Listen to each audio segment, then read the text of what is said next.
The Meridian's kitchen exhaled steam like a creature barely contained.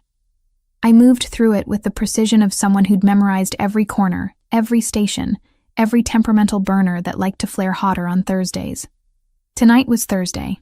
The executive chef barked orders in clipped sentences, barely acknowledging the servers who materialized with empty trays and left with full ones. I was one of many ghosts in this dance. 12 hours prior, I'd woken in the apartment I shared with my mother. The bedroom wasn't really a bedroom anymore. It was a medical station. Margaret lay in the adjustable hospital bed we'd rented 3 months ago, when it became clear she wouldn't be leaving it again. The cancer had opinions about her autonomy. Every morning I checked her medication schedule, adjusted the IV line, and counted backwards from 30 to keep myself from thinking too hard about hospital bills that accumulated like snow. Sam? Her voice from this morning had been papery, thin as the prescription bottles lined on the nightstand. You're not going in today, right? You're staying? I'd knelt beside the bed, smoothing the blanket across her chest. Double shift, I told her, and I watched disappointment cross her face like a shadow. But I'll be back by midnight. Mrs. Hernandez will check on you at 7. She'll bring soup. Margaret had closed her eyes, reorganizing her expression into acceptance. She'd learned not to fight my schedule. We both had. The difference was she was dying and I was just exhausted. A distinction that mattered in the morning and disappeared by evening. I spent the afternoon prepping the apartment, fresh water on the nightstand. The morphine measured out in case she needed it before Mrs. Hernandez arrived. Fresh linens, though I'd changed them yesterday. A paperback novel open on the edge of the bed, its pages dog-eared, unfinished like everything else in our lives seemed to be. Margaret dozed while I moved through these rituals, and I didn't wake her. Now, at the Meridian, I pivoted between tables with a tray of wine glasses balanced against my collarbone. The restaurant occupied the top floor of the Bennington building downtown, all floor-to-ceiling windows and tables that cost more than my monthly rent to outfit. The clientele reflected this. Old money, new money, the kind of people who ordered wine by vintage and left nothing on their plates because they'd learned efficiency from birth. They dressed in variations of black and gray, colors that suggested both sophistication and the absence of joy. I didn't blend into this world. I wasn't supposed to. The uniform, black dress pants, white shirt, black apron, was designed to make servers invisible. It worked perfectly. I'd spent 4 hours in this dining room, and not a single customer had made eye contact. They looked through me the way you look through glass. The reservation under the name Rossi came at 8:47 p.m. I was refilling water glasses when the host escorted them to table 12, positioned near the window overlooking the city lights, strung like constellations across the downtown sprawl. 2 of them, a man and a small child. The child was pale, almost translucent in the low light. She wore a dress that cost 3 weeks of my wages, dark purple velvet with a collar that stood up like an accusation. Her hair was the color of expensive bourbon, braided with a ribbon that matched her dress perfectly. She moved like someone was constantly reminding her to move, hesitant, careful, as if the world might fracture if she took up too much space. The man was different in every observable way. He carried the weight of a room the moment he sat down, not because he was loud or demanding. He was neither. He was quiet in a way that made you notice the quiet, the way you notice silence in a place that should be full of sound. His hair was dark, styled back from a forehead that creased when he studied the menu with the focus of someone reading classified information. He wore a charcoal suit that had been tailored to fit his shoulders like an idea, like someone had asked the fabric what it wanted to be and it had answered. Frame this man as something dangerous. When he looked up, the overhead light caught his eyes. Brown, but the kind of brown that held stories you wouldn't want to hear. Below his left eye was a scar, thin as a pen stroke, running from cheekbone almost to jaw. It didn't make him ugly. It made him memorable in a way that ugliness couldn't touch. It made him look like someone who'd survived something that should have killed him. The child stared at the menu, then at the window, then at her hands folded in her lap. She didn't move much. Didn't fidget the way most children did. She was composed in the way of children who'd learned young that their feelings were inconveniences. I approached their table, notepad ready. This was the part of my job that required invisibility and presence simultaneously. Be useful but unnoticed. efficient but unforgettable in your efficiency. Good evening. My name is Samantha. Can I start you with something to drink? The man barely glanced at me. His attention remained on the child, assessing something about her posture or breathing. When he finally spoke, his voice was low, the kind of low that made you lean in involuntarily. Water, sparkling. The girl has juice. Orange. His accent was Italian, the kind that lived in the back of the throat and emerged like a decision. I nodded and moved away before he could dismiss me further, which he didn't, but might have. At the bar, I ordered the drinks from Marcus, who gave me the stare he always did when I worked his station. Marcus had opinions about my availability and schedule, none of which I'd asked for. I cut that off fast, returning to table 12 with the waters balanced like I was diffusing something explosive. The child was crying. Not loudly, not dramatically, just tears sliding down her face while her hands remained folded in her lap, as though she'd decided to let her eyes betray her emotions, but nothing else would. Her shoulders didn't shake. Her breathing didn't change. The man didn't respond to it immediately. He sat with his shoulders straight, studying the wine list, letting her cry the way someone lets a storm pass through a room. Not cruel, just distant, like he'd learned that stopping her tears with comfort only taught her to cry harder, and harder was something he couldn't permit. I set the drinks down carefully. Are you ready to order, or do you need another moment? He looked at me then, really looked at me, and I felt it the way you feel a sudden temperature drop. Not unpleasant, just noticeable. Present. Real in a way the rest of my evening hadn't been. Give us 5 minutes, he said. The child reached for her juice and took a sip, the tears still moving silently down her cheeks. She was 6, maybe 7, young enough to still believe tears solved things, old enough to know they didn't. She set the glass down with both hands, concentrating on the task like it required her full intelligence. I left them, but I kept track of table 12 the way you keep track of anything that disrupts the pattern. The man ordered the branzino. The child picked at bread and eventually ate half a plate of pasta, pushing the remainder to the edge of her plate in a careful line. He spoke to her occasionally, brief statements that seemed to require no response. Eat. Sit up. Stop staring. Each command delivered flatly, without cruelty, but without warmth either. By the time I brought their check, it was past 11. The kitchen had started its closing procedures. Half the tables sat empty. The man read the bill and didn't flinch.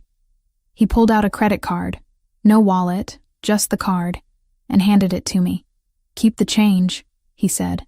I didn't look at the total until I processed it. $300, and that was before the tip. The charge went through without incident, and when I returned the card, his fingers brushed mine across the leather folder. It was accidental, or it wasn't. Either way, it lasted less than a second, but I felt it like a static shock, contained and electric. He looked at me differently after that. Not more interested, but differently, like I'd become a variable he was filing away for future reference. The way you file away a name or a face that might matter later. The child watched me with her wet eyes as they stood to leave. She grabbed his hand, and he let her, which seemed to cost him something in terms of posture or breath. They moved toward the elevator together, the child's dress brushing against his leg, and then they were gone, swallowed by the building's mechanics. I finished my shift at 12:15 a.m. The walk to my car took 7 minutes through downtown streets that were beginning to empty. The drive to the apartment in the older neighborhood took another 12. I climbed the stairs quietly, used my key like I was breaking in, and pushed open the bedroom door where Margaret lay in the dark, awake. How was work? She asked, her voice careful in the way of people who don't want to demand too much. Busy, good tips. I didn't mention the man or the child or the accident of his fingers against mine. Some things lived better in silence. I settled onto the edge of her bed, feeling every hour I'd stood collapse into my legs, like they'd been holding up far more than just my body. Margaret reached out and squeezed my hand, and for a moment we just sat like that, her fingers thin and warm and anchoring me to something true. I had Mrs. Hernandez give me my evening medication, she said quietly. It's helping with the pain. My stomach seized at the word pain, because it meant she was still experiencing it, which meant the medication wasn't helping as much as she wanted it to, which meant Blackwell Hospital, the one that took our insurance and had real palliative care specialists, was still impossibly far away. Financially impossible. The kind of impossible that kept me working doubles. "That's good, Mom." She squeezed my hand again and let go, turning her face back toward the window where the streetlight threw her profile into relief. Gray hair spread across the pillow, face that had held me when I was born, held strength when I needed it, held patience now in a way that broke something in my chest every time I looked at it. I stayed until her breathing evened out into sleep. Then I went to shower off the smell of kitchen grease and wine, off the invisible weight of being unseen. The hot water ran out before I finished, so I ended with cold that shocked my system awake, and I stood there shivering, thinking about nothing because thinking hurt worse than the cold. By 1:45 a.m., I was back in my own bed, staring at the ceiling, and thinking about bills and cancer and the way a man's fingers had felt against mine for less than a second. I thought about the child's tears and her composure and the scar on his face.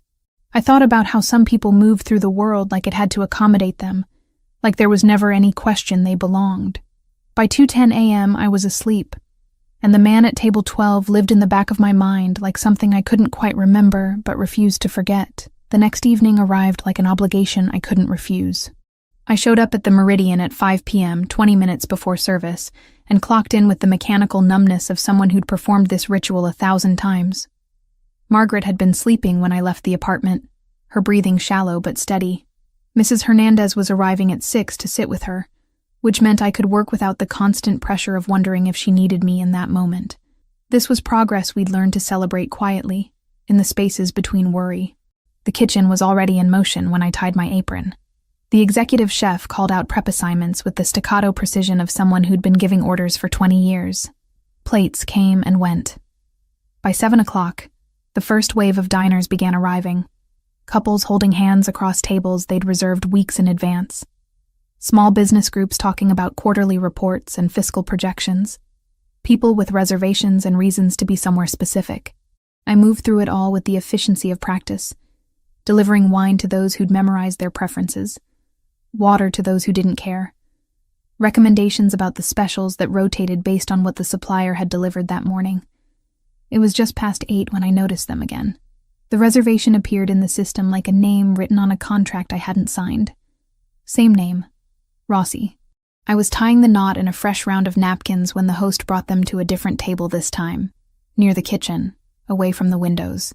The child wore emerald green tonight, a dress that made her pale skin look even more translucent. Her hair was loose, falling down her back in waves that suggested someone had spent time with a brush that morning, caring about details. She kept reaching up to tuck it behind her ear compulsively, as though the weight of it was too much to bear. Franco looked less contained than he had the previous night. His suit was navy, the kind of expensive that only expensive people recognized because they'd been taught to recognize it. But there was something tighter about his jaw. Something in the way he sat that suggested irritation had accumulated throughout his day like debt. His hands rested on the table with the kind of stillness that suggested control, effort, discipline. When he looked at the menu, he looked at it the way a general studies terrain before battle. I kept my distance initially, letting another server handle the initial greeting.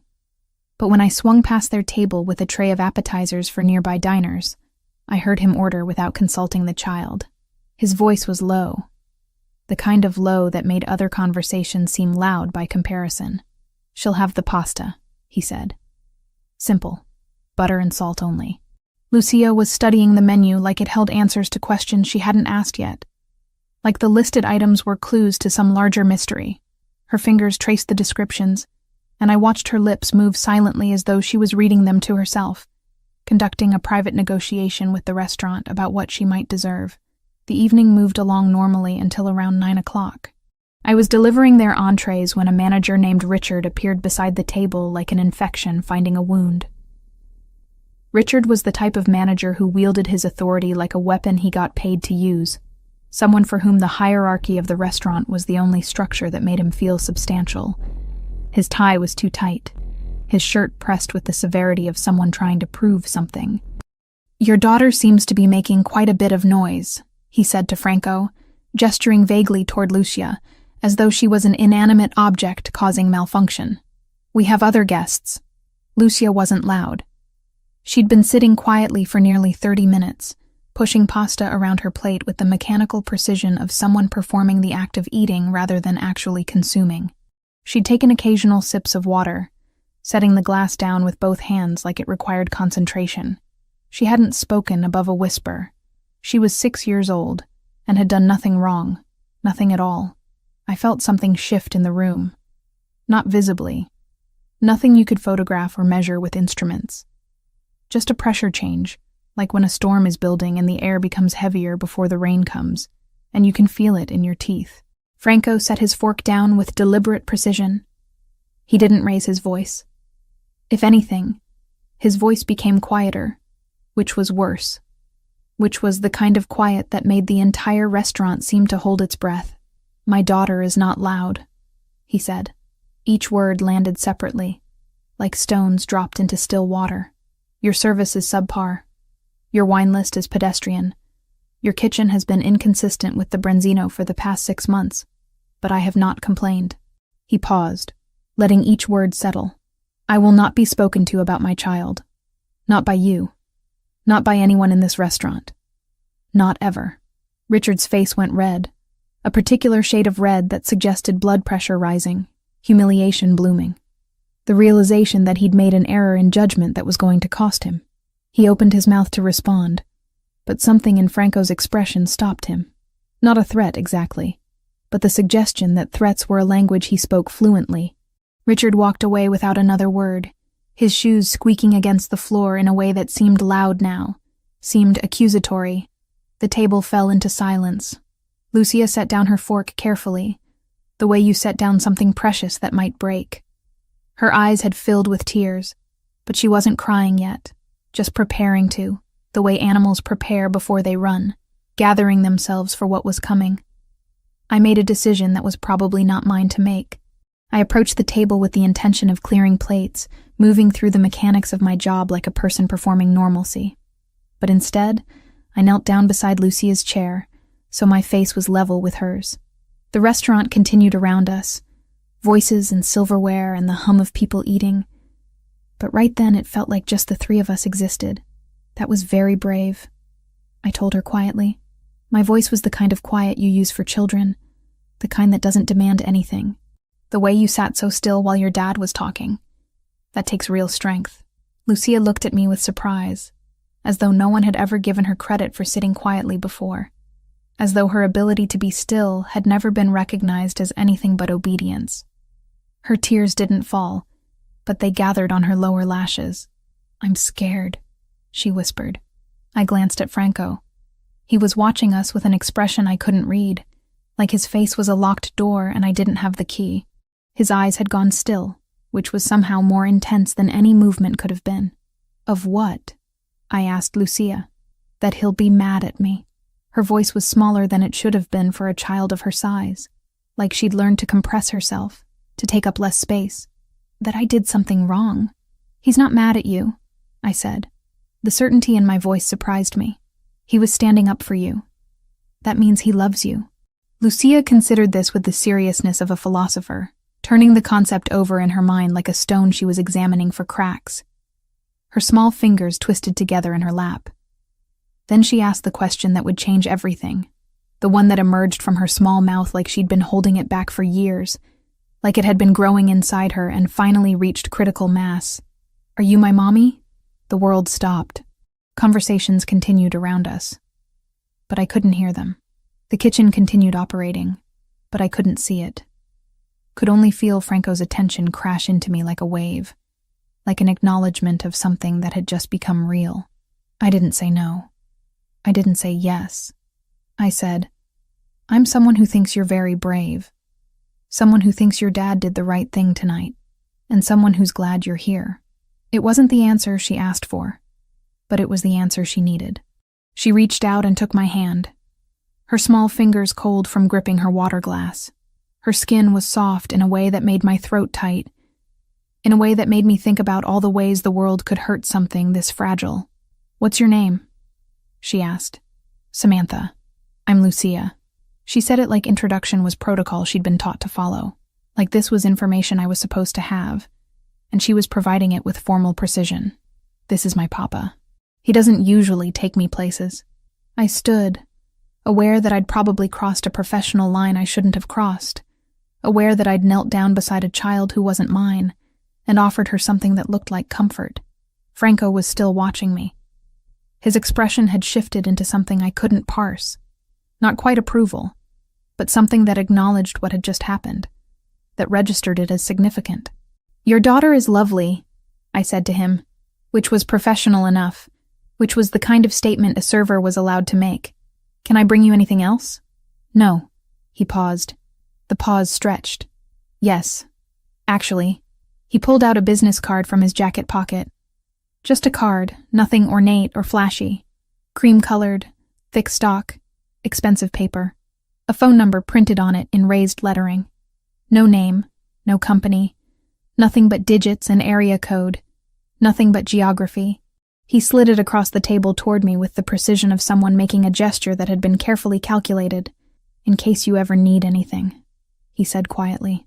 His eyes held mine for a moment that lasted longer than moments usually do. Anything at all. I took it without quite understanding why, without quite understanding what I was holding or what it meant. His fingers didn't brush mine this time. The transaction was clinical, deliberate, separated by space and intention. But something had shifted between us. Some acknowledgement that I'd witnessed something, that I'd responded to it in a way that mattered, that I mattered, at least in that moment, to him. By the end of the evening, they'd left. The card was in my apron pocket, burning like evidence of something I couldn't name. I didn't look at the number until I was home, at 1:30 a.m., sitting on the edge of Margaret's bed while she slept. My thumb tracing the raised lettering like it was Braille, like I could read meaning through touch. Who's that from? Margaret's voice emerged from the darkness, and I startled so badly I nearly dropped the card. I thought she was sleeping, had been sleeping for hours, had been breathing the shallow breaths of someone deep in pharmaceutical rest. But her eyes open, looking directly at me. I thought you were sleeping. I was. Then I heard you come in. She shifted, trying to sit up, and I helped her, adjusting the pillows behind her. Whose card is that? A customer's. A man? Yes. Margaret smiled in a way that suggested understanding something I hadn't told her, something I wasn't even sure I understood myself. You should call him. I didn't answer because I didn't know what I was holding, or why, or what it meant that I couldn't seem to put it down. The card felt heavier than paper should feel. The phone number seemed to pulse like something living, something that would change things if I acknowledged it, if I dialed it, if I let the voice on the other end pull me further into whatever this was becoming. The phone call came on a Friday afternoon. I was restocking wine glasses in the storage room behind the kitchen when Marcus found me, holding the restaurant's landline with an expression that suggested he couldn't quite believe what he was about to tell me. Someone's asking for you, he said. Won't say who. I took the phone, confused. Customers didn't ask for servers by name. Staff called servers when they were needed on the floor. This was something else entirely. Hello? I said. Ms. Cole. The voice was immediately recognizable. Franco. His accent wrapped around my name like it was something precious. Are you working tonight? My heart did something irregular. Yes, until closing. I'll be coming in for dinner. Around 8. He paused. The pause seemed intentional, seemed designed to make me anticipate something I couldn't quite name. I'd like to speak with you. After your shift. Is something wrong? Did Lucia? Nothing's wrong. We simply need to talk. In private. The line went dead. I spent the next 3 hours in a state of agitation that made my movements jerky and imprecise. I spilled wine on a tablecloth. I forgot to deliver water to a foretop. I caught my reflection in the kitchen's stainless steel surfaces and barely recognized the nervous woman looking back. By 7:45, my hands were trembling enough that I switched to bus work instead of serving, anything to avoid being visible. Franco arrived at 8 exactly. This time he was alone. He wore charcoal again, a different suit, same cut, same precision. He sat at table 4, ordered a drink he didn't touch, and waited. His eyes kept drifting toward wherever I was in the restaurant. Not obviously. Just enough for me to notice. I finished my shift at 11:30 p.m. The kitchen shut down. Other servers clocked out and disappeared into the night. The restaurant emptied until it was just the closing staff and Franco, still sitting at his table, reading something on his phone. When I approached to ask if he needed anything else, he looked up and gestured to the chair across from him. "Sit," he said. It wasn't rude. It was just a statement. A request that didn't really allow for refusal. I sat. "How much does your mother's treatment cost?" he asked without preamble. The question was so direct that I couldn't quite process it. "I'm sorry?" "Blackwell Hospital. The palliative care wing. Comprehensive cancer treatment protocol. How much?" I stared at him. "I don't understand why you're asking." "Because I'm wondering how you afford it. Based on the shifts you work here, based on the apartment building where you likely live, based on the shoes you're wearing, which are 2 years old and resoled twice. I'm guessing you don't afford it. You're probably not affording it at all. You're probably drowning in debt while your mother drowns in pain because Blackwell is expensive and your insurance is inadequate." The precision of his assessment was terrifying. He'd somehow deduced the entirety of my financial situation from observation alone. I thought about lying, about claiming we were fine, about shutting this conversation down. But Margaret's convulsions flashed through my mind, the morphine running out, the medication that helped but not enough. 68,000, I heard myself say. For the full protocol. He nodded like this confirmed something he'd already calculated. "I'm going to offer you employment. I already work. You already work 3 jobs based on the bags under your eyes and the calluses on your hands. You work at the Meridian. You work somewhere else that requires early morning shifts. And you sit with your mother when you should be sleeping." He leaned forward slightly. "I'm offering you a position as house manager, administratrice domestica, in my home. I don't understand what that means. It means you manage my household. You handle logistics, scheduling, staffing, supplies. You handle my daughter's care during the hours I'm otherwise occupied. It's vague because the role is flexible. It's whatever needs to be done. I can't. The salary is $8,000 per month." He waited for that to land. "Additionally, your mother receives immediate transfer to Blackwell Hospital. All costs covered. Full treatment protocol. Complete palliative care through whatever recovery or end-stage care she requires. Complete." The number was so large that it didn't feel real. $8,000. Every month. Margaret's treatment covered. Complete. "Why?" I asked. "Because you were kind to my daughter when you didn't have to be. Because you didn't flinch from me. And because I need someone in my home who won't betray me." The implication hung between us. This wasn't a normal job offer. This was a transaction with terms I didn't fully understand. A man like him, and I was beginning to understand that he was a particular kind of man, a dangerous kind, didn't offer this much money without expecting something significant in return. "What's the catch?" I asked. "Discretion. Complete discretion about my life, my home, my family, privacy about everything you see and hear. In exchange, you have security. Your mother has medical care. You have a salary that makes your life bearable instead of destroying you." He looked at me directly. "I keep my people safe. As long as you're mine, nothing touches you." The phrase, "as long as you're mine," should have terrified me. Instead, it triggered something like relief. The idea that I could stop fighting alone. That someone with resources could take the weight I'd been carrying. "How long?" I asked. "However long is necessary. And if I say no, then we forget this conversation. I'll stop coming to the Meridian. I'll find another restaurant. You go back to your mother dying slowly while you work yourself into an early grave trying to keep her alive." It wasn't a threat exactly. It was just the truth stated plainly. The alternative to his offer was exactly what I was already doing, just slower. When would I start? Monday. I didn't say yes. I said, "I'll think about it." He wrote down an address on the back of a receipt. "If you decide to accept, be here Monday at 2 p.m. Bring whatever you need to live. Bring your mother's medical records. Bring yourself. Everything else becomes my responsibility." He stood and left a credit card on the table without looking at the bill. I sat there alone in the closing restaurant, holding a receipt with an address and an offer that would change everything. The weekend passed like a hallucination. I told Margaret what had happened, leaving out the parts that sounded insane and emphasizing the parts that sounded like salvation. She cried. Then she held my hand and said, "Do it." Sunday night I packed a suitcase with clothes for someone else's house, someone else's life. Margaret hugged me from the bed, and I felt her bones like bird bones, fragile and precious. "You're going to be okay," I told her. "You're going to be okay," she corrected me. Monday arrived cloudy and strange.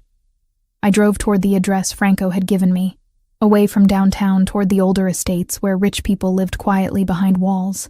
The mansion appeared suddenly, surrounded by gates and cameras, and the kind of security that suggested someone inside needed protecting, or wanted privacy desperately. I left an envelope and a note for Mrs. Hernandez on our kitchen table. 2 months of her rent, and a thank you written badly and honestly, because kindness should have a receipt, even when it's the only thing that never asks for one. I sat in my car for 5 minutes, my hands on the steering wheel, feeling the weight of every choice that had led to this moment. Then I opened the door and stepped into whatever came next. The mansion revealed itself in stages, like a story being told piece by piece. First the gates, which opened at Franco's approach like an acknowledgement of ownership. Then the drive, circular and lined with hedges trimmed so precisely they looked artificial. Then the house itself, which was too large to process all at once. I stood on the front steps with my single suitcase and felt the weight of stepping into a life that wasn't mine, but had somehow become my responsibility. A woman opened the door before I could knock. She was 60, maybe older, with steel-gray hair pulled back so tightly it made her eyes narrower. She wore a black dress that suggested she'd been dressed for this occupation my entire life. Her expression suggested the opposite. "You must be Samantha," she said, and the way she said it sounded like an accusation wrapped in civility. "Yes. You're Signora Vittoria?" "I am." She stepped aside to let me in, but barely. I had to slip past her like I was trespassing, like her body was a door that opened grudgingly. "I've been managing this household for 17 years, since before Mr. Ravellini's wife died. I suspect I'll continue to manage it after you leave." The implication was clear. I wasn't permanent. I was temporary. I was an experiment that would inevitably fail. The entryway was all marble and high ceilings, the kind of space designed to make you feel small and unworthy. Paintings hung on the walls. Not modern art, but classical pieces. Landscapes and portraits of people who looked like they'd been dead for centuries, staring down at me with the judgment of ancestors. Everything was immaculate in a way that suggested no one actually lived here, that this was a museum someone occasionally passed through to demonstrate their wealth.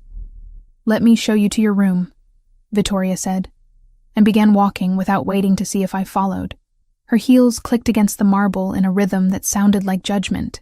The stairs were wide and lined with dark wood railings, polished to a shine that reflected the light like water. My suitcase felt heavier with each step, as though the climb itself was testing my right to be here. We moved through corridors that all looked identical, past closed doors and windows that faced onto gardens I couldn't quite see clearly. When Vittoria finally stopped, she opened a door onto a room that was smaller than I expected, but still larger than my entire apartment. "This is the staff wing," she said, not bothering to hide her categorization of me. The room contained a twin bed with white linens, a small dresser, a window that overlooked the side gardens. "You'll take your meals in the kitchen unless Mr. Ravellini requests otherwise. You'll maintain your own quarters. You'll have Thursdays off, though I can't imagine where you'd go or what you'd do with your time." She waited for a response I didn't have, her fingers gripping the door frame like she was considering whether to close me in. "Lucia's room is through here." She opened a connecting door into a child's bedroom that looked like it belonged in a magazine designed for people with unlimited resources. Everything was white and cream, with toys arranged on shelves as though they'd been curated by someone with actual aesthetic training and nothing but time. A small bed with a lace canopy that looked like clouds, a dresser with a mirror surrounded by lights like an actress's vanity, photographs on the wall, one of a woman with Lucia's hair and Franco's eyes, a portrait of happiness from another era, from a time before everything changed. "That was her mother," Vittoria said without being asked. her voice carrying the weight of someone who'd been protecting a memorial. Teresa. She decorated this room herself when she was pregnant. It's not to be altered. Nothing here is to be altered. I understood what she wasn't saying. I was here to care for Lucia, but Lucia belonged to Teresa's memory. I was a temporary replacement for something irreplaceable. I was furniture, essentially. Necessary but not permanent. By that evening, everything was arranged. Margaret had been admitted to Blackwell Hospital's private palliative care wing. Franco had apparently called ahead, had made arrangements that required no effort on my part. When I called the hospital from the mansion's kitchen telephone, they told me she was comfortable, that she'd been given new medications, that her pain was being managed better than it had been in months. I nearly cried hearing that. The relief was so intense it felt like weakness. Lucia arrived home from school at 3 p.m. the next day. I heard her before I saw her. A small voice calling out in the way children do when they're testing whether anyone's listening, whether the world is paying attention to their arrival. Vittoria had instructed me to present myself in the kitchen during the child's transition time, that Lucia would become accustomed to my presence naturally, as though I was a medication she'd eventually adjust to. The girl stopped when she saw me. Her school uniform was impeccable, tiny blazer and pleated skirt, leather shoes polished to a shine. Her hair was braided differently than before, more tightly, by someone who knew the structure of her head intimately. She looked smaller here in her own home than she had at the restaurant, more fragile. "Are you staying?" she asked. Not hostile, just assessing. "I work here now," I said, keeping my voice neutral. "I'm going to help take care of you during the day." She studied me like I was a test she was taking, like my answer would determine something crucial. Then she turned and walked away without another word, her school bag dragging slightly behind her. Vittoria appeared as though on cue. She needs a snack, something light. She doesn't like chocolate. She paused. She doesn't like many things. The first 3 days were a study in rejection that hurt more than I expected it to. Lucia avoided me actively, deliberately, with the precision of someone who'd been rejected enough to know how to distribute the pain. When I offered her a snack, she said she wasn't hungry, and I watched her go hungry for the next 2 hours before she raided the refrigerator herself. When I tried to help her with homework, she said she could do it herself, and she sat at the kitchen table for 40 minutes, struggling with a math problem she'd solved in 5 minutes once I left the room. When I attempted to draw her into conversation, she answered only with yes or no, her voice small and focused somewhere past me, somewhere into the middle distance. I didn't push. Vittoria had warned me about this in her own hostile way, had made it sound like a character flaw rather than a trauma response. She tests people. She lost her mother 3 years ago. She doesn't trust easily. Some children never recover from that kind of loss. What Vittoria didn't mention was how much it hurt to be rejected by a child who had every reason to reject me, who was right to protect herself. I spent the evenings in my room reading, listening to the sounds of the house settle around me like a living thing. Franco was absent entirely during the day, visible only through the evidence of his occupation. Phone calls at odd hours that I heard from distant rooms, men arriving through side entrances in the afternoon, conversations conducted in rapid Italian behind closed doors that I wasn't meant to hear. On the third night, after I'd put Lucia to bed and she'd closed the connecting door deliberately between her room and mine, Franco appeared in the kitchen where I was cleaning up after dinner. He wore a charcoal sweater, and there was something exhausted in the set of his shoulders, something that suggested the day had cost him significantly. His hair was slightly disheveled, and I realized I'd never seen him anything but perfectly put together before this moment. "How's it going?" he asked. And the question was casual enough, but his eyes were sharp, assessing. "Fine. She's adjusting. She doesn't like you." I set down the plate I'd been washing. The water was cooling around my hands, turning lukewarm. "Not yet, but she will." He didn't respond to that immediately. Instead, he moved to the liquor cabinet and poured himself whiskey from a bottle that probably cost more than my car. "Do you want some?" I should have said no. The professional answer was no. The correct boundary was no. But there was something in the way he asked that made me understand he needed someone to sit with him, and the offering was just the mechanism, the excuse. "Okay," I said. He poured a second glass and handed it to me. We stood there, Not quite sitting, not quite standing. The kitchen was too bright for this kind of moment. Fluorescent lights making everything clinical, but he didn't turn them off. Her mother used to be here, he said eventually. His voice different when he spoke English in private. Less accented, more vulnerable. In this kitchen, she'd cook things, even though we had staff, even though it didn't make sense. She said cooking was how she thought, how she worked through problems. He paused, and I could see him choosing his words carefully. She died on the highway. 3 years ago, next month. A drunk driver hit her at an intersection. She was 41 years old. She had so much left to do. I didn't know what to say to that. So I said nothing. Silence seemed like the right response. Lucia was 3. She barely remembers her. She has photographs and stories and a room that can't change. But she barely remembers the actual woman. He looked at the whiskey. She's tests everyone because she's looking for her mother in each person. When she doesn't find her, when she realizes that no one is going to be Teresa, she retreats. She'll find what she needs, I said quietly. Not her mother. Something else. But something. He nodded like he believed it or wanted to. We finished the whiskey in silence. And when he left through the kitchen door, something had shifted. I was no longer temporary in his mind. I was possibility. That night, around midnight, I woke to the sound of breathing that wasn't my own. Lucia was standing beside the bed like a ghost, like she'd materialized from nowhere. In the darkness, I could barely see her, just the outline of her small body in her pajamas. "Can I sleep here?" she asked, and her voice was so small, it barely registered as sound. I moved to the wall without answering and held open the blanket. She climbed in, small and warm and tentative, her body rigid at first, like she was testing whether I would reject her the way she'd rejected me. Within minutes, she relaxed, her breathing evening out into sleep.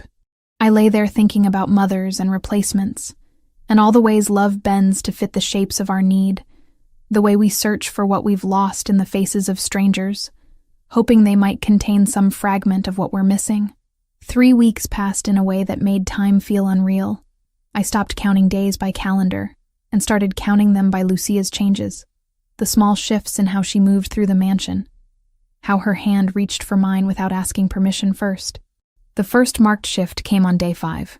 Lucia had scraped her knee falling on the stone tiles near the garden entrance. She came to me crying. Not the silent tears of before, but actual sobs, her small body shaking with the weight of a scraped knee that had broken something in her resolve. I cleaned the wound carefully, applied antiseptic, covered it with a bandage she'd chosen herself from a box Vittoria kept in the kitchen. When it was done, she'd climbed onto my lap and stayed there for an hour, her breathing gradually slowing into something closer to peace. Vittoria had watched from the kitchen doorway. When our eyes met, something shifted in her expression. Not acceptance exactly, but acknowledgement that perhaps I wasn't entirely useless. Margaret was improving at Blackwell. When I visited her on my day off, she looked more present than she had in months. The pain medication was working better. The specialized palliative care team had adjusted her treatment protocol.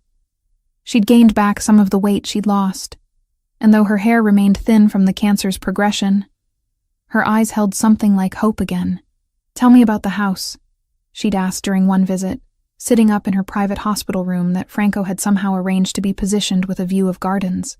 "It's beautiful," I'd said. "Old money beautiful. Everything is exactly where it should be. And the girl? She's starting to trust me." Margaret had smiled, and it was the smile of someone who understood more than I'd told her. "You're going to be okay. Both of you." By the end of the second week, Lucia had begun seeking me out. She'd find me in the morning and take my hand without speaking. We'd walk through the mansion together, and she'd show me things. A painting of a woman who looked like her mother, a piano in a room no one used, a garden where her mother used to sit. Each item was a piece of her history she was deciding to share with me. Each gesture, a small trust. "My mama used to sing," Lucia said one afternoon as we sat in the garden room, the one with the piano that no one played. "What did she sing?" I asked. "Lullabies. I remember one. She hummed a melody, something Italian and soft, and I realized she was trying to resurrect a memory from when she was 3 years old. trying to keep her mother alive through fragments. "Can you teach it to me?" I asked. She did. We sat there while she taught me a lullaby in Italian that I barely pronounced correctly. But she didn't correct me. She just watched me try, and something in her face relaxed. By week 3, she was calling me Mommy in her sleep. I'd wake to hear her say it softly, testing the word in dreams where she felt safe enough to want a mother. She never used it while awake, never made it official. But I heard it, and I understood what it meant. Signora Vittoria began leaving extra portions at dinner. She started greeting me with something approaching civility. When I asked for household supplies, she brought them without the suspicious expression she'd worn before. One afternoon, she actually smiled at something Lucia said, and her smile included me too. Franco's schedule began to shift.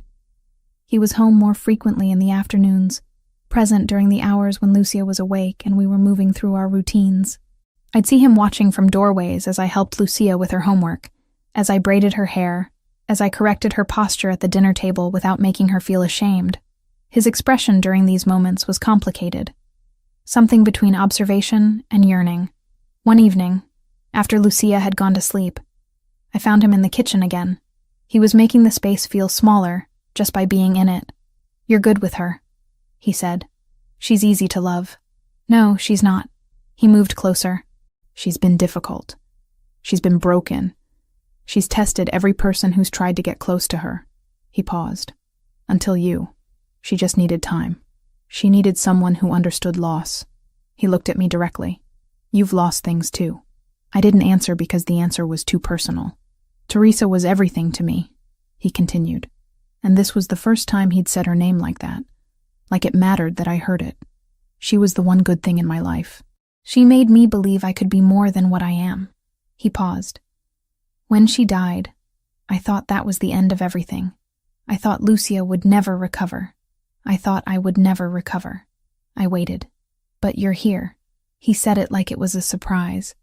Like my presence in this house had shifted something fundamental. And Lucia is coming back to life. And I'm starting to remember what it felt like to want things beyond just survival. I stood up because I needed to move. Because the weight of what he was saying was too much to process while sitting still. "I promised myself I wouldn't do this again," he said. "Wouldn't let anyone close. Wouldn't risk losing someone else." "You're not going to lose Lucia." "I'm not talking about Lucia." He looked at me, and his eyes held something that made my breath catch. "I'm talking about you." The moment stretched between us, unresolved, alive with possibility. "I should check on her," I said quietly. He nodded, and I could see him gathering himself back together, pulling the walls back into place. "Yes, you should." But something had changed. The evening had shifted something fundamental about what existed between us. By the next morning, I could feel it in the way he looked at me, in the way he didn't quite look away as quickly, in the way Lucia noticed something had changed too, and held my hand a little tighter. Vittoria watched all of this with an expression that had transformed completely. Where there had been hostility, there was now something like understanding. She knew what was happening before anyone acknowledged it. She knew what Franco felt, what he was trying not to feel, what was becoming inevitable. One afternoon she pulled me aside while Lucia was at school. "He loved her very much," Vittoria said. "His wife. I watched him mourn her for 3 years. I know. I think," Vittoria continued, "that maybe his mourning is beginning to transform into something else. And maybe that's not a betrayal of what he had. Maybe that's healing." By the end of week 3, I'd stopped pretending this was a simple employment arrangement. I'd stopped telling myself it was just about Margaret's medical care, just about Lucia needing someone, just about the money. Something deeper had taken root, something that grew every time Franco looked at me, every time Lucia called me by a name that meant mother, every time Vittoria smiled instead of criticized. The calendar on the kitchen wall marked the days. But what mattered wasn't the passage of time anymore. What mattered was that I'd become essential to this household in ways I hadn't anticipated. I'd become woven into their lives in a way that made leaving impossible. 4 weeks into my residence, the mansion changed. Not visibly at first, just a shift in the air. A tenseness that crept through the corridors like something breathing. The first sign was the security detail. Men I'd never seen before began appearing at the gates, positioned at corners of the property, with the kind of stance that suggested weaponry beneath their jackets. Cameras were installed in places that didn't need cameras. The gardens, the kitchen, even the hallway outside Lucia's room. Vittoria stopped commenting on them after I asked once. She just pursed her lips and continued with her work. Franco was home more frequently, but his presence felt different now. He moved through the mansion like someone conducting an orchestra only he could hear. Phone calls happened behind closed doors. Conversations in rapid Italian that I pretended not to notice. His jaw stayed clenched, the muscle there ticking constantly, like his teeth were grinding even when his mouth was closed. Lucia felt it too. She became clingy in a way that broke my heart, where before she'd been gaining confidence, testing the boundaries of her independence. Now she wanted me in her line of sight constantly. At school, she became withdrawn. Her teachers called Vittoria to report that she'd stopped raising her hand, that she sat quietly during activities, that something had shifted in her demeanor. "What's happening?" I asked Franco one evening. He was in the kitchen at 10 p.m., drinking coffee like it was water, staring at nothing. "Nothing you need to worry about," he said. "Lucia's scared. She'll be fine. She won't be fine if you don't tell me what's going on." He looked at me then, really looked at me, and I could see exhaustion carved into the lines around his eyes. There was an attempt. Someone tried to infiltrate the property. Security stopped them before they got to the house, but the message was clear. Someone's testing boundaries. My stomach dropped. Who? The Cartel del Golfo. They've been pushing into territories that aren't theirs. This is reconnaissance. They're evaluating whether they can move against me. Can they? No. He said it with absolute certainty. But they don't know that yet. And while they're figuring it out, everyone in this house is at risk.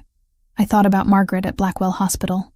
I thought about Lucia upstairs in her room, probably not sleeping, probably listening to the sounds of security movements through the house. I thought about what staying meant versus what leaving meant. "I'm not going anywhere," I said. He didn't ask me to stay. He didn't thank me. He just nodded like he'd known all along that I wouldn't leave, and that knowledge seemed to settle something in him. The next morning, Lucia woke me at 5 a.m. She wasn't crying, but her eyes were puffy, like she'd been crying for hours in the dark. She climbed into my bed and didn't speak for a long time. We just lay there, her small body against mine, both of us listening to the sounds of the house waking up, the extra footsteps of security, the tension that had become part of the air we breathed. "Is Papa bad?" she asked eventually. "No, sweetheart. Your Papa is good. He protects people he loves. Is he going to die?" The question was so direct, so devastating in its simplicity, that I had to take a moment to respond. "No, he's not going to die. My mama died." "I know, but your Papa is very careful, and he has people protecting him, and he has you. He has us." She was quiet for a long time after that. Over the next 3 weeks, the security presence became normalized. It was still visible, still present, but it became part of the landscape of the house, the way furniture becomes invisible through familiarity. What changed was Franco's behavior. He began spending more time with Lucia, carving out moments between whatever operational security measures he was orchestrating. They'd have breakfast together. He'd help her with homework.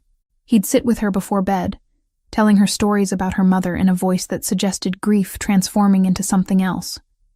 Not forgetting, but integrating. I watched him do this, and I realized that what we were building here wasn't just employment and convenience. It was something deeper. It was the beginning of family, the kind you choose rather than inherit. Margaret called from the hospital one afternoon. Her voice was stronger than it had been in months. "How are you, sweetheart?" she asked. "I'm fine, Mom. How are you?" "Better. Much better. The doctors say my last scans show improvement. Real improvement." She paused. "Are you safe?" "I've been thinking about you there, in that big house with all those people. I'm safe. We're safe. And the girl? She's good. She's healing."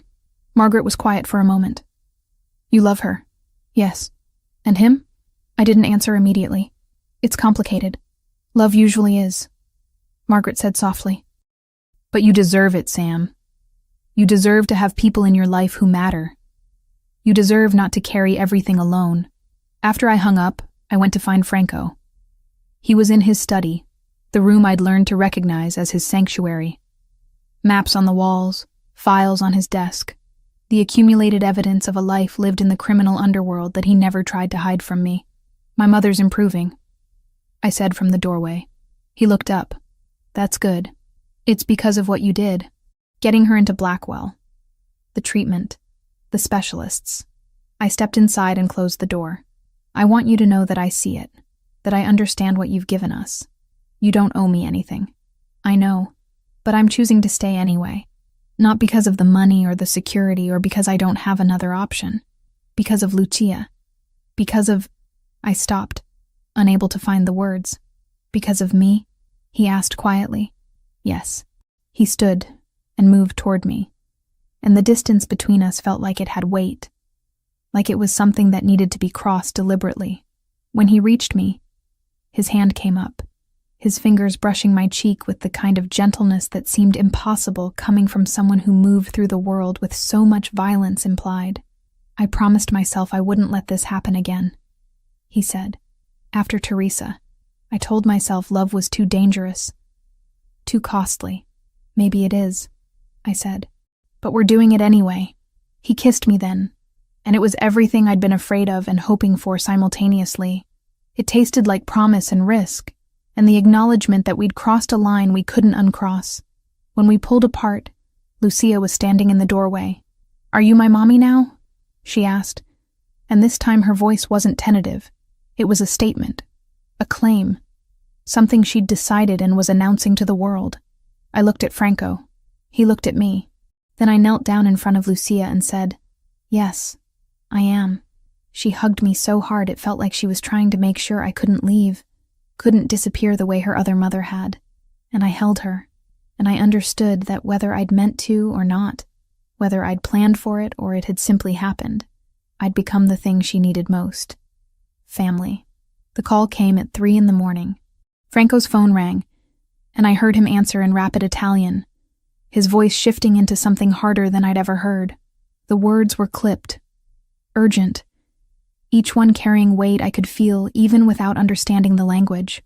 I lay in the dark, listening to the tension in his words, trying to decipher meaning from tone alone. The conversation lasted maybe 3 minutes, but those 3 minutes felt like hours. When he hung up, the silence that followed felt dangerous in a way I'd never experienced before. It wasn't peaceful silence. It was the silence of a decision being made, of violence being set in motion, of a world reshaping itself around choices that couldn't be unmade. He came to my room without knocking. I was already awake, had been awake since the phone rang, my body attuned to the sound of his voice and what it meant. He stood in the doorway, silhouetted by the hallway light, and something in his posture told me everything I needed to know before he spoke. "We're moving," he said. "Tonight." "What happened?" "Intelligence confirms what I suspected. Cartel del Golfo is planning a retrieval operation, direct assault on the property. They're coming for Lucia." My body went cold, every nerve ending suddenly aware of danger. "When?" "Dawn. Maybe sooner. Maybe they're already moving." He moved closer, his expression focused. "Operational. I have a safe location prepared. Bunker, reinforced, off the property. You and Lucia go there now. Vittoria will drive you. She knows the route. What about you? I have something to handle first." "Franco, this ends tonight," he said, and the finality in his voice made clear that arguing would be pointless. He'd already made the decision, had already committed to a path I couldn't see but could feel the consequences of. "I'm going to make absolutely certain they never think about touching my daughter again. I'm going to show them the cost of trying." He moved through the mansion like he was conducting a symphony only he could hear. Phone calls happened in rapid succession, each one a piece of an operation I couldn't fully comprehend. Men arrived through side entrances, coming from vehicles I heard arrive but didn't see. Conversations happened in rapid Italian that were too low for me to hear clearly, but I caught fragments. Names, accusations, betrayals uncovered, loyalty questioned. I learned later what he'd done. He'd had an insider within his own organization all along, Someone who reported directly to him about vulnerabilities, about which men were being approached by rival organizations, about financial pressures that made loyalty negotiable. When the cartel moved against him, Franco used that intelligence not to eliminate the traitors immediately, but to expose them to his own people first. He showed evidence of their betrayal.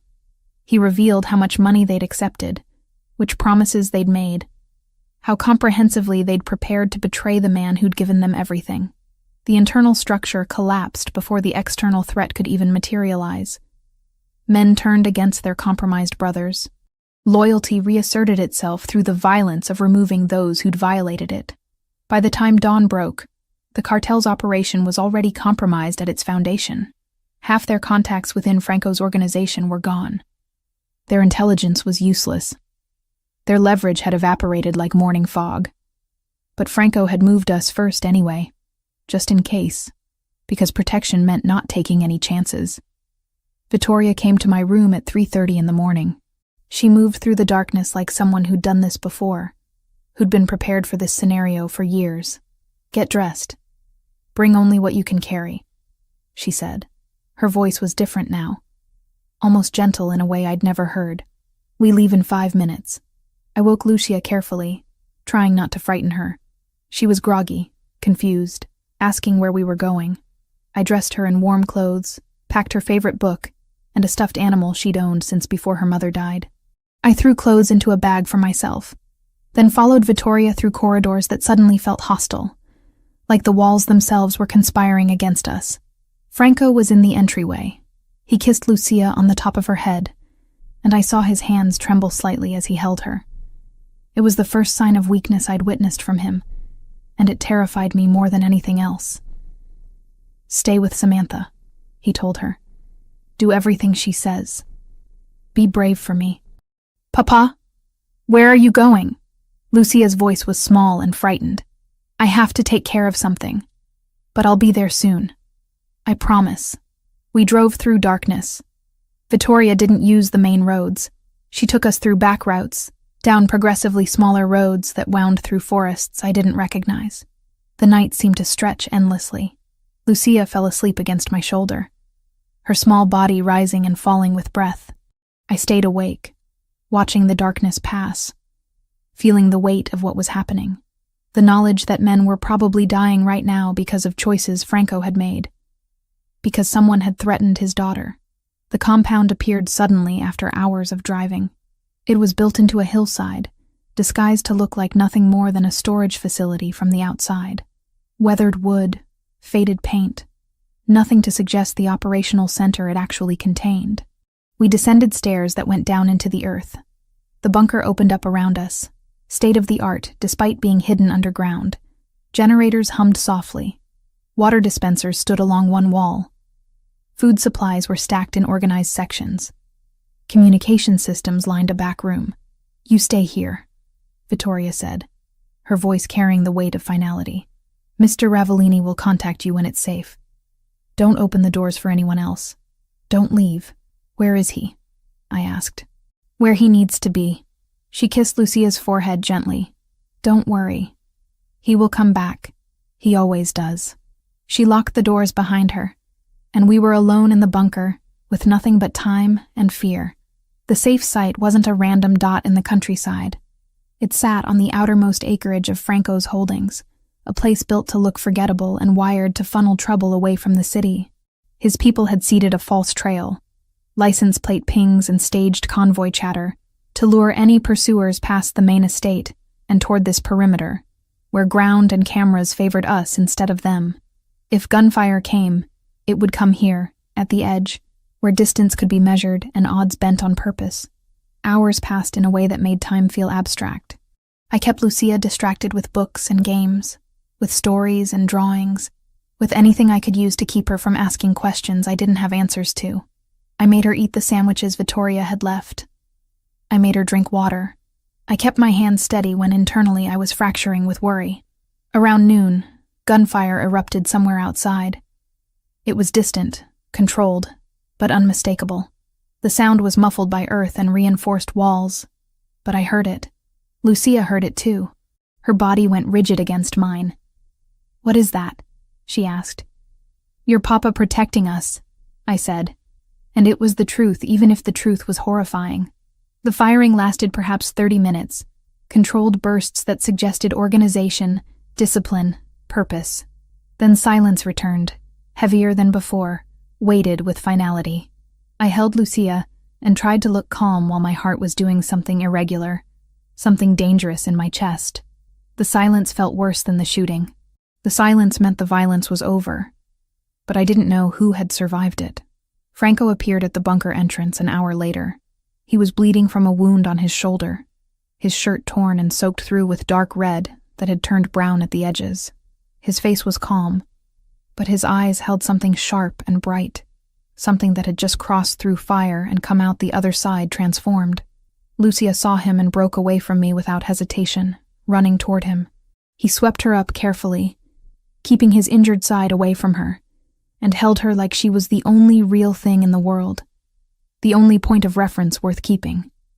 When he looked at me over her head, I saw the obsession I'd felt from him before, but transformed now into something fiercer.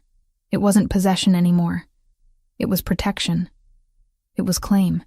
It was love expressed through violence and sacrifice. "It's over," he said.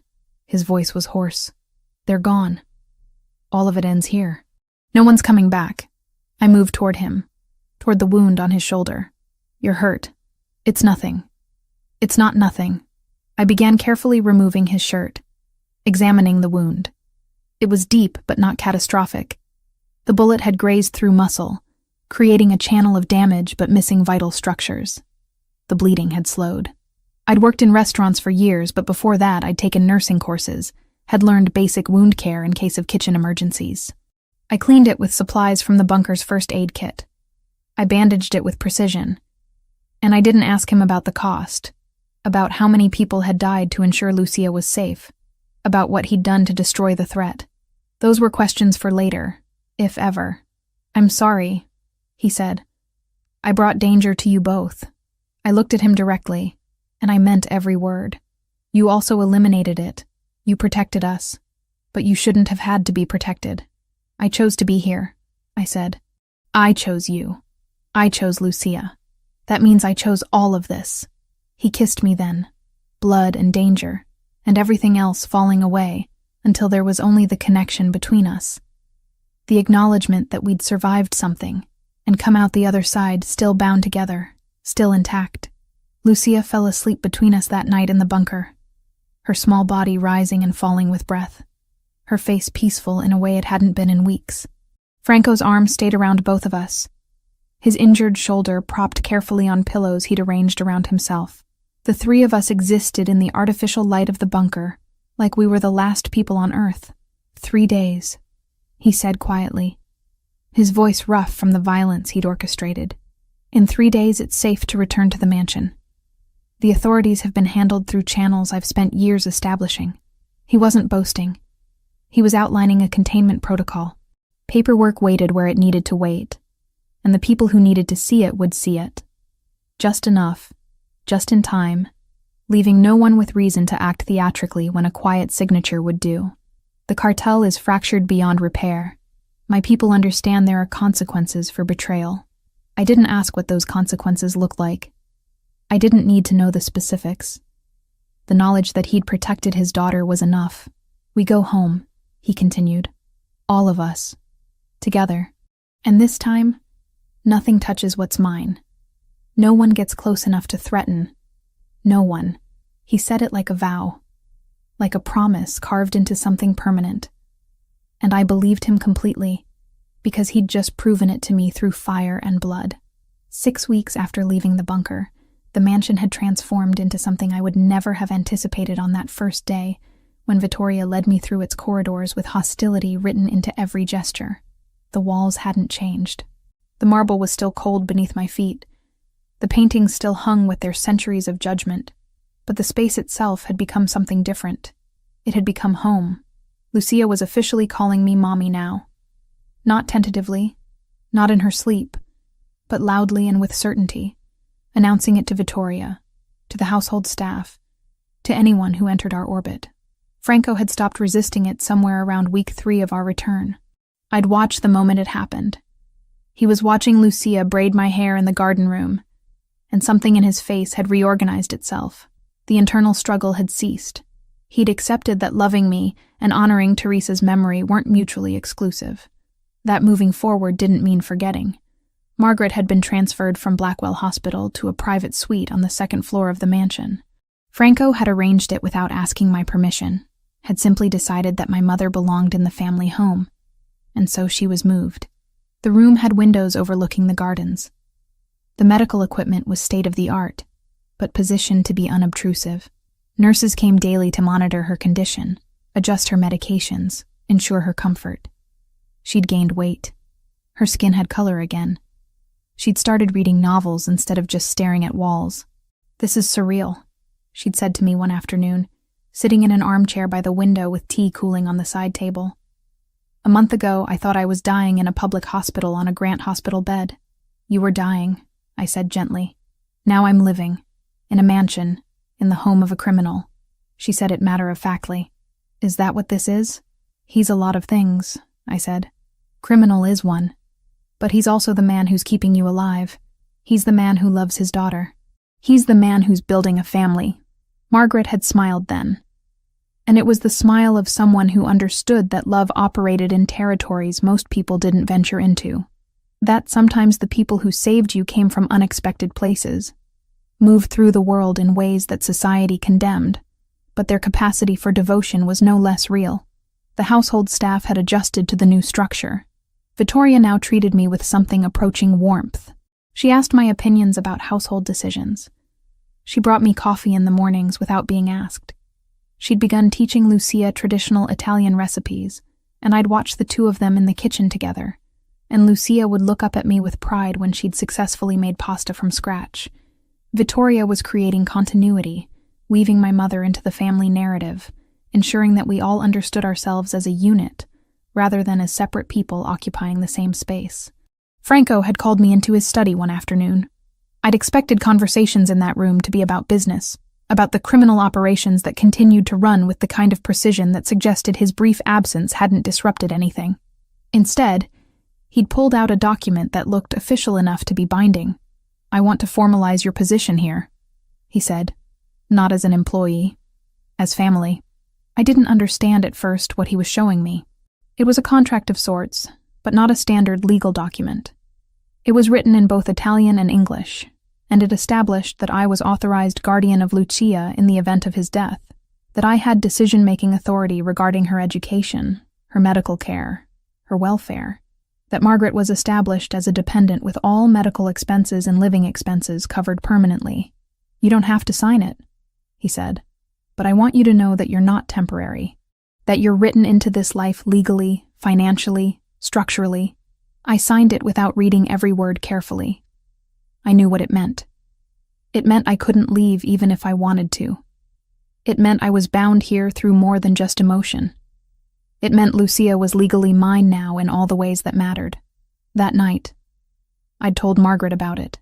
She'd cried, the tears coming suddenly and completely, and I'd held her while she processed what my acceptance meant. Her daughter wasn't just safe anymore. Her daughter was permanent. Her daughter had claim. The first real family dinner happened 6 weeks after our return.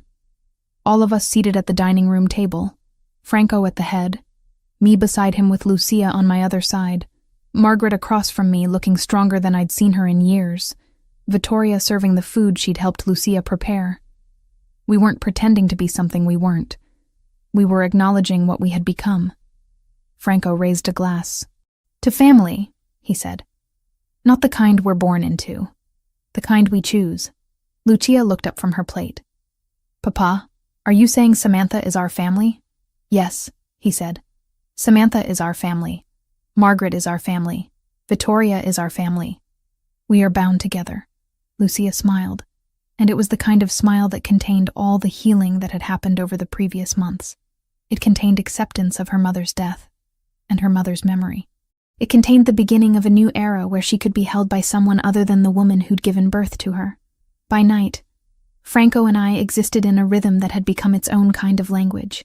He would check on Lucia, would tuck her into bed, would read her a story about her mother that kept Teresa alive in narrative form. Then he would come to my room, and we would fall into patterns that were both intensely physical and profoundly domestic. He would trace the scar on my wrist from a childhood accident. I would trace the scar on his jaw that I'd stopped thinking of as disfiguring and started thinking of as proof of survival.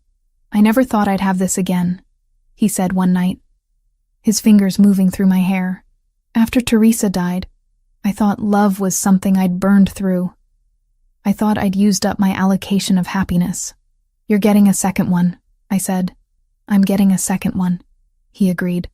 "With you, with Lucia, with the family we're building that defies every expectation I had about what my life would become." He kissed me then, and it was different from the early kisses that had carried the charge of transgression and obsession. This kiss carried the weight of routine, of certainty, of a man who'd decided I wasn't going anywhere and had built his life accordingly. In the mornings, Lucia would climb into bed between us. She'd been doing this for 2 weeks now, and Franco had stopped seeming surprised by it. He'd simply make space, his arm coming around both of us, and we'd exist in that configuration for an hour before the day demanded we get up. The day she asked if we were getting married, we both went still. "Do you want us to?" Franco asked. Lucia nodded seriously. "Everyone at school says their parents are married. I want to say you're married." He looked at me over her head. The question wasn't really about whether Lucia wanted us married. It was about whether I wanted this made legal, official, permanent, in ways that went beyond the contract he'd already had me sign. "Yes," I said. "I want to marry you." He smiled, and it was the kind of smile that suggested he'd always known I would say yes, that the infrastructure of our family had been built on the assumption of permanence from the moment I'd arrived at the mansion. 3 months later, in a private ceremony that included only Margaret, Vittoria, Lucia, and Franco's most trusted men, I became Signora Ravellini. I wore a cream dress that Vittoria had helped me select. Franco wore charcoal, and when he slipped the ring on my finger, his hands were steady. Lucia threw flower petals, and she was crying happy tears, and Margaret was crying from her chair positioned at the side of the room where she could see everything, and Vittoria was nodding like this was exactly how things should have always been. The mansion had stopped being a place I worked and had become a place I belonged. The empire Franco controlled continued to operate, but from my perspective, it had become abstract, something that existed in the background of a life that was fundamentally about a family, a broken one initially, but remade into something whole.